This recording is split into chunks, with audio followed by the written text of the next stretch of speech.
Have you ever found something in your town that you didn't know existed? Maybe it's a hidden park, an old building, or an alleyway you never noticed before? But what if that hidden spot wasn't just unknown? It was forgotten on purpose. Last spring, I found something that should have stayed buried. I wish I had just walked away, pretended I never saw it, but my curiosity got the better of me, and now I can't undo what I've done. I can't stop thinking about it. I can't stop hearing the sounds. It all started when I moved back to my hometown after a few years away at college. I had taken a job at a small firm, and moving back seemed like the easiest option. It wasn't a big town, but I had grown up there, and I figured it would be a nice familiar place to start my adult life. One weekend, I was out for a run through the old part of town. It was a quiet neighborhood, mostly forgotten after the town expanded with new developments and shopping centers. The houses were run down, many of them abandoned, but the streets were still paved, and it was peaceful. No cars, no people, just the sound of my feet hitting the pavement and the occasional bird in the trees. That's when I saw it. At first, I didn't think much of it. It looked like a storm drain or a culvert set into the side of a hill, just off the road.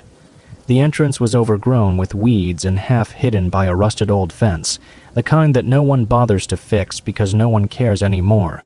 I would have run right past it if I hadn't tripped over a loose rock and nearly fallen.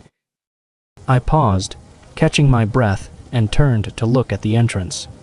It wasn't very big, maybe 6 feet tall and a few feet wide, just large enough for a person to walk through if they ducked a little. The tunnel was dark, disappearing into the hill, and something about it made me uneasy. But at the same time, I was curious. I stood there for a moment, staring at the entrance, debating whether or not to check it out. It didn't look like anyone had been inside for a long time, and there was something about the way the tunnel was hidden that made me wonder if it led somewhere interesting. I should have walked away. I should have ignored it and kept running, but I didn't. I climbed over the rusted fence and made my way toward the tunnel. The air grew cooler as I approached, and I could hear the faint sound of water dripping inside. I pulled out my phone, turning on the flashlight, and stepped through the entrance. The tunnel was damp, the walls covered in a thin layer of moss.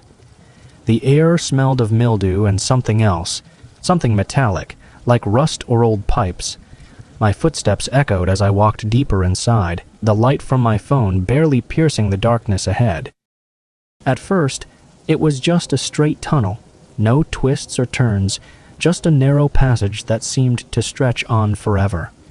I kept walking, feeling a strange sense of excitement mixed with unease. What was this tunnel? Why was it here? And why had no one ever mentioned it before? After about 10 minutes, I came to a fork. 2 paths, both identical, split off from the main tunnel, one going left and one going left and one going right. I hesitated, shining my light down each one, but they both looked the same, dark, narrow, and endless. I chose the left path. The further I went, the colder the air became. My breath started to fog in front of me, and I could feel a chill seeping into my bones. The sound of dripping water grew louder, more constant, but I still couldn't see where it was coming from. My flashlight flickered once, then twice, and I smacked it against my palm, cursing under my breath. And then I heard it. A soft whisper just behind me. I froze, my heart pounding in my chest. The whisper was faint, barely audible, but it was there, like someone was standing just behind me, murmuring something under their breath.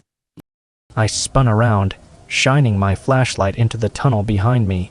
There was nothing, just the empty passage stretching back the way I had come. The whisper had stopped. I took a deep breath, trying to calm myself down. It was probably just the wind, or maybe water dripping into a crack somewhere. I was underground after all. Sounds echoed in weird ways down here. I kept walking. The tunnel seemed to go on forever, and the further I went, the more I regretted coming down here in the first place. The air was too cold, The light from my phone too dim, and the feeling of unease had grown into something more, sing close to fear. But I couldn't turn back now. I had to know where the tunnel led. I had to see what was at the end. After what felt like hours, I finally reached another split in the tunnel. This time, there were 3 paths. One to the left, one to the left, one to the right, and one that went straight ahead.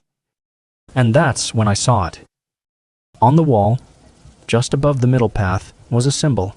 It was faint, scratched into the stone, but I could make it out clearly in the beam of my flashlight. It looked like an eye with lines radiating out from it, like rays of light. I stepped closer, running my fingers over the symbol. The stone was rough, cold to the touch, and I could feel the grooves where something, had carved the eye into the wall. It looked ancient, like it had been there for a long time, forgotten by whoever had built this place.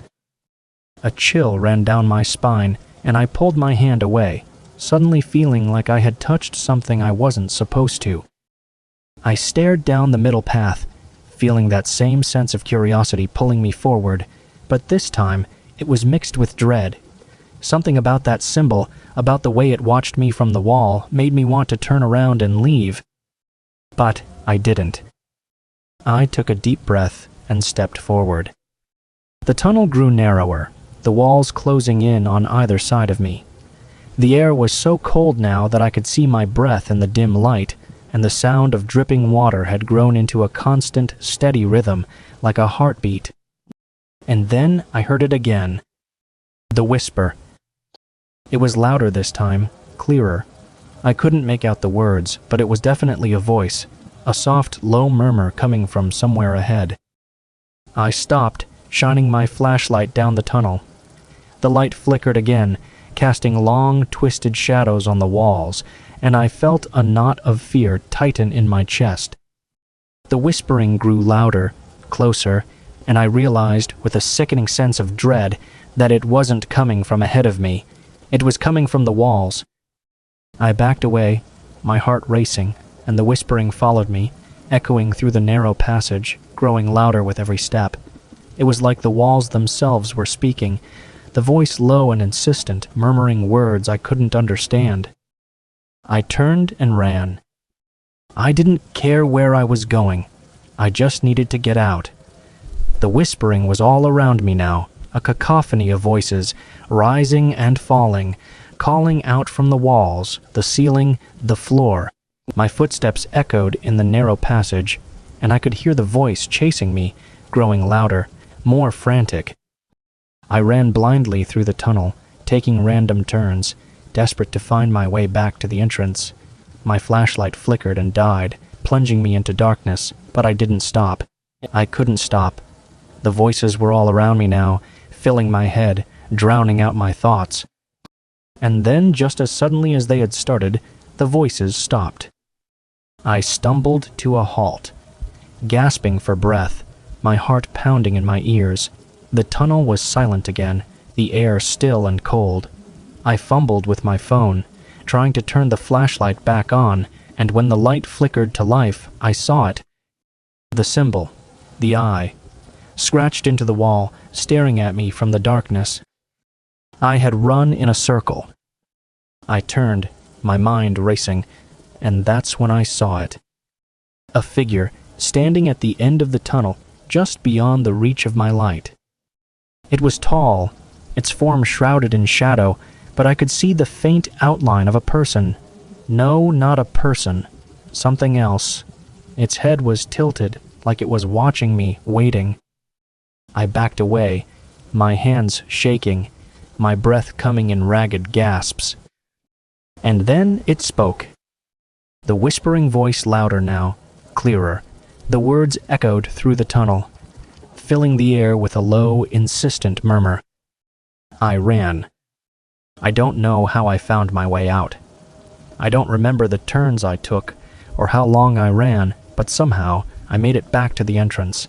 I burst out of the tunnel, gasping for breath, my heart pounding in my chest. I didn't look back. I didn't want to see if the figure had followed me. I haven't been back to that part of town since. I can't. Every time I close my eyes, I see the symbol, the eye watching me from the darkness. And sometimes, late at night, I hear the whispering again. I think the tunnel is still there, waiting for someone else to find it. But I won't be the one to go back.